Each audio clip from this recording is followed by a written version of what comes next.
여러분 안녕하세요. 11월 27일 금요일 아침입니다. 벌써 또 주말이 되었네요. 오늘 하루 하나님께서 참 좋은 날을 또 선물로 주셨습니다. 감사한 마음으로 시작하시면 좋겠습니다. 함께 볼 하나님의 말씀은 사도행전 11장 1절에서 18절까지 말씀입니다.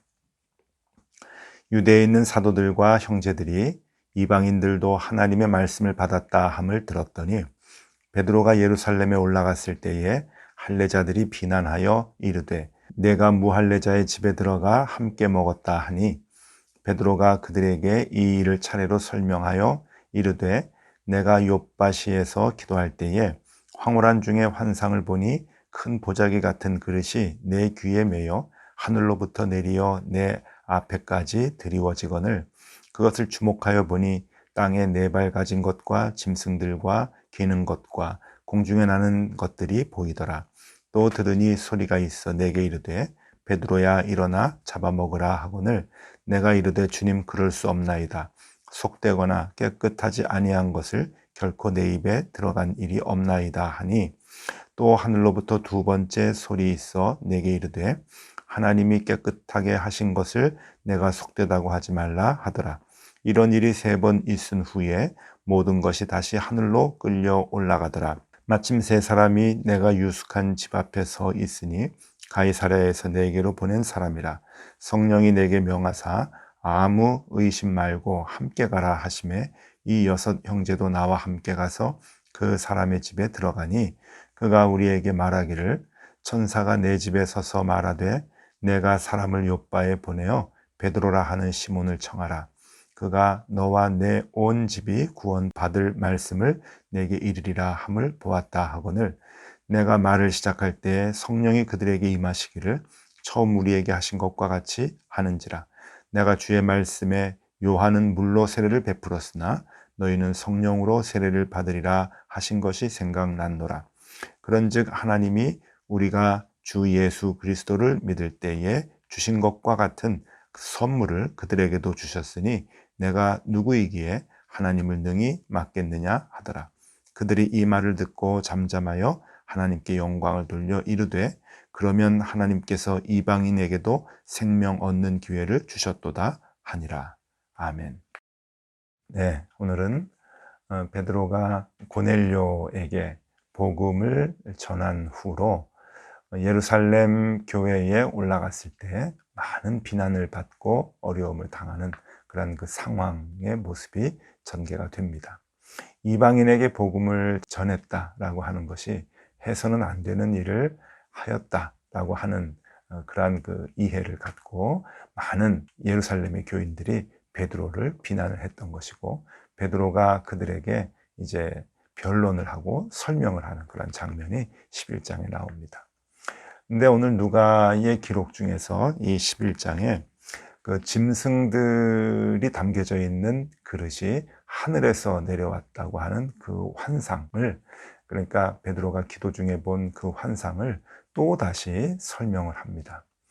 여러분, 이게 짧은 글이 아니죠. 한두 절로 구성되어 있는 이제 설명이 아닌데 이 긴 설명을 누가는 다시 반복적으로 해주고 있습니다.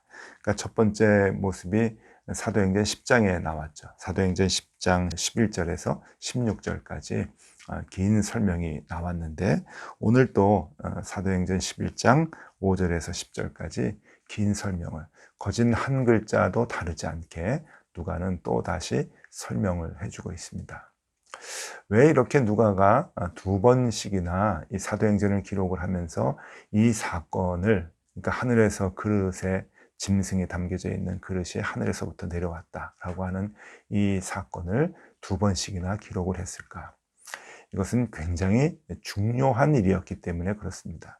베드로가 기도 중에 본 이 환상에서 하나님의 마음이 그대로 드러나 있기 때문에 그런 것이죠. 그것은 이방인들, 유대인들이 그렇게 더럽다고 생각했고 깨끗하지 못하고 정결하지 못하다고 생각했던 그 유대인들을 용납하고 그들에게 복음을 전해야 된다라고 하는 아주 깊은 의미가 담겨져 있는 환상이었던 것이죠.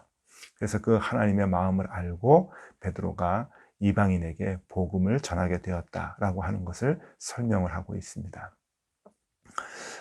누가는 지금 이 두 번의 이 기록을 통해서 아주 중요한 것을 우리에게 얘기해 주려고 하는 것이죠. 그 당시 기독교는 유대교 사람들에게 있어서는 그저 유대교의 한 종파 정도로만 생각을 했었습니다. 예루살렘 교회에 있었던 지도자들도 역시 마찬가지 생각이었던 것 같습니다. 그러니까 유대교의 바리새파, 사두개파, 에세네파, 그 열심당원 이렇게 이제 있는 것 같이 이제 새롭게 예수님에 의해서 이제 기독교라고 하는 그리스도파라고 하는 그러한 것이 만들어졌다라고 정도로 이제 생각을 했던 것이죠. 근데 누가의 시각은 달랐습니다. 누가는 아니다. 이것은 유대교의 한 종파가 아니라 새로운 하나님께서 새롭게 만들어 주신 새로운 복음이다. 그러니까 율법으로 구원을 얻게 된다라고 하면서 늘 분열을 일삼고 남들을 정죄하는 이 유대교는 잘못된 복음이다. 거짓된 복음이고 오직 참된 복음은 하나님께서 예수 그리스도를 통해서 우리를 구원해 주시는 그 복음이 참된 복음이다 라고 하는 것을 설명을 해주고 있는 것이죠.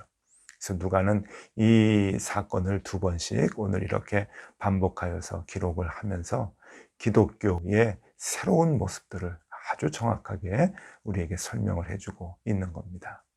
그러니까 누가의 입장에서 보면은 이것은 엄청난 변화라고 볼 수가 있는 것이죠.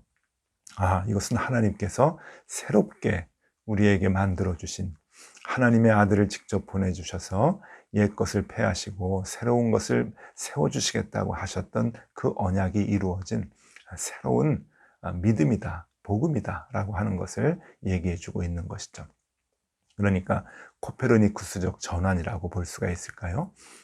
그래서 유대교의 율법을 폐하시고 예수 그리스도의 십자가의 복음을 우리에게 다시 세워주신 그 하나님을 지금 누가는 아주 정확하게 기술을 해주고 있는 겁니다. 근데 오늘 우리가 아주 중요하게 봐야 할 부분이 하나 있습니다. 그것은 1절에서 3절까지의 말씀인데 제가 다시 한번 읽어드릴게요. 유대에 있는 사도들과 형제들이 이방인들도 하나님의 말씀을 받았다 함을 들었더니 베드로가 예루살렘에 올라갔을 때에 할례자들이 비난하여 이르되 내가 무할례자의 집에 들어가 함께 먹었다 하니. 네, 여기서 지금 예루살렘 교회에 있었던 지도자들이 지금 베드로를 이제 비난하고 있는 겁니다. 여기서 보니까 할례자들이 비난하였다. 그러니까 아직도 그 교회 안에 이제 유대교의 율법이 굉장히 중요하다. 그것을 이제 상징적으로 할례자들이라 그렇게 이제 생각을 했죠. 복음은 유대인들에게만 필요한 것이고 이방인들에게는 필요한 것이 아니다라고 하는 것을 아직도 마음에 품고 있는.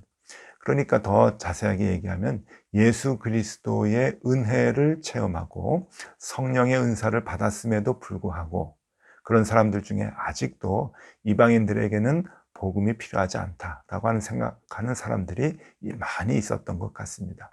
그들이 다시 돌아온 베드로에게 비난을 하고 있는 겁니다. 네가 어떻게 이방인의 집에 들어갔느냐? 그리고 말씀드렸죠. 가장 중요한 것은 먹는 것이라고 했는데 어떻게 같이 먹을 수가 있느냐라고 그렇게 비난을 이제 하고 있습니다. 유대인들이 이방인들과 한 상에서 같이 먹는 것은 그것은 부정한 사람들이 부정한 방법으로 만든 음식들이 있는지 모르기 때문에 그렇게 같이 먹어서는 안 된다라고 하는 생각을 이제 했던 것이죠.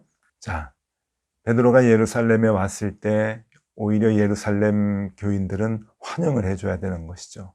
엄청난 일을 하고 온 기독교에 대해서 코페르니쿠스적 전환을 이룬 예수님의 마음, 하나님의 마음을 그대로 이제 순종하고 이루었던 그러한 그 베드로를 칭찬해주고 찬양해주고 그렇게 응원을 해줘야 될 텐데 오히려 지금 비난을 하고 있습니다. 그러고 보니 예루살렘은 참 희한한 곳인 것 같습니다. 말로는 거룩한 도성, 축복받은 땅이라고 그렇게 얘기하지만 언제나 이 예루살렘에서는 굵직굵직한 그 상처를 주는 일들이 얼마나 많이 일어났는지 모릅니다. 그러니까 거룩한 도성이 아니라 정죄의 도성이죠. 예수님께서 하나님의 뜻을 이루기 위해서 이 땅에 오셨을 때 예루살렘은, 그 거룩한 도성은 예수님을 죽이기로 결정을 하였고 죽였습니다. 자, 오늘 또 베드로가 엄청난 일을 하고 하나님의 일을 하고 다시금 예루살렘으로 복귀했을 때 예루살렘에 있었던 할례자들은 이 베드로를 정죄하고 비난하였습니다. 어떻게 이런 일이 있을 수 있을까요? 또 앞으로 이 사도행전 뒷부분에 보면은 바울이 이방인들에게 엄청난 고생을 무릅쓰고 죽음을 무릅쓰고 복음을 전하고 돌아왔을 때 예루살렘에서 했던 것은 바울을 정죄하고 결박했던 것이죠. 이렇게 거룩한 도시 예루살렘은 정죄의 도시로 바뀌게 됩니다. 그리고 죽음의 도시로 바뀌게 되죠. 어떻게 이렇게 하나님의 이 도성이 이렇게 바뀔 수가 있을까? 여러분, 우리 가운데 있는 거룩함이 오히려 남들을 정죄하는 일의 기준이 될 수가 있다고 하는 것을 알아야 됩니다. 내가 거룩하다, 내가 깨끗하다 라고, 내가 율법을 잘 지키는 자들이다 라고 생각하는 그 믿음이 오히려 남들을 죽이고 남들을 정죄하고 남들에게 상처를 주고 그리고 사람을 분열시키고 구분하는 그러한 일들을 할 수 있게 된다고 하는 것이죠. 그건 매우 무서운 것입니다. 거룩한 도성 예루살렘이 남들을 죽이는, 남들을 정죄하는 그러한 정죄의 도시로 바뀌게 되는 것입니다. 나중에 하나님께서 이 예루살렘 도성을 돌 위에 돌 하나 남지 않고 다 이제 무너뜨리셨습니다. 로마의 군인들의 손을 빌려서 다 무너뜨리셨죠. 하나님께서 그렇게 심판하셨던 것입니다. 그리고 예루살렘 교회는 몰락했죠. 한 번의 설교로 3,000명이 회개하고 세례를 받고 5,000명이 회심을 했던 그러한 그 놀라웠던 교회, 성령의 능력으로 복음을 증거하기 시작했던 그 교회, 어머니 같은 그 교회는 결국은 몰락해서 많은 흩어져 있는 교회들로부터 원조를 받아야 되는 그러한 나약한 교회로 변화되고 말았습니다.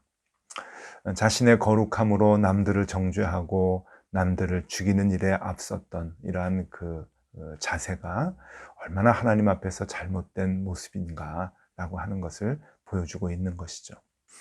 어떤 사람이 재미있는 글을 썼습니다. 여러분들에게 조금 소개해드리면요. 교회에서 가장 무서운 사람들이 있답니다. 우리가 교회를 다니는데 가장 무서운 사람들이 네 부류의 사람이라는데, 첫 번째는 새벽 기도를 한 번도 안 빠진 권사님이랍니다. 이분은 새벽 기도에 누가 출석했는가, 누가 출석하지 않았는가 그 체크를 하신다는 거죠. 본인이 새벽 기도를 하루도 안 빠지니까 어떤 집사님이 빠졌는가, 어떤 목사님이 오늘은 빠졌는가 하는 것을 체크하신다고 하는 웃지 못할 이야기죠. 또 두 번째로는 11조를 꼬박꼬박 하는 장로님이 무섭답니다.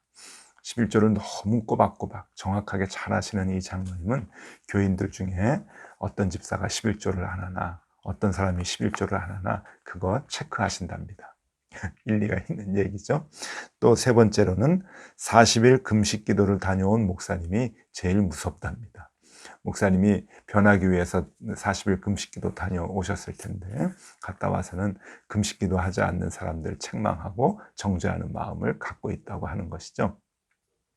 또 마지막 네 번째로는, 이건 우리 모두가 좀 반성해야 되는 일인데, 크고 유명한 교회에 다니는 성도들이 무섭답니다.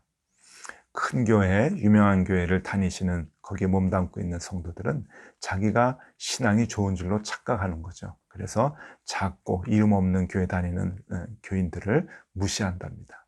아이고, 그렇게 신앙생활을 해서 되겠냐.